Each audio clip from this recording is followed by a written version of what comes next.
আমি শুধু এইটুকু বলতে চাই যে আজকে একটা সমাজের একটা ক্রান্তি লগ্নে আমরা বাস করছি। আমাদের চিন্তা ভাবনাগুলো কেমন যেন ছড়িয়ে ছিটিয়ে গেছে।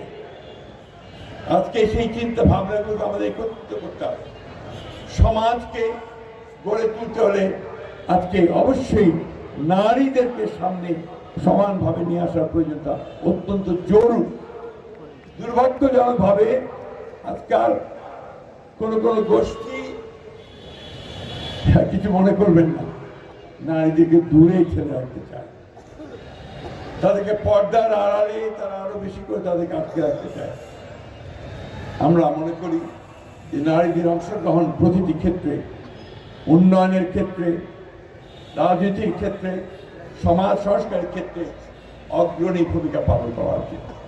এবং সেটা আমার মরহুম পিতা মুর্তজা রুহুল আমিন আমাদেরকে সেই পথ দেখিয়ে গেছেন। আজকে আমি তার বিদেহী আত্মার মাগফিরাত কামনা করছি, তার প্রতি গভীর শ্রদ্ধা নিবেদন করছি এবং আপনাদের প্রতি আবার আমার কৃতজ্ঞতা শ্রদ্ধা জানাচ্ছি।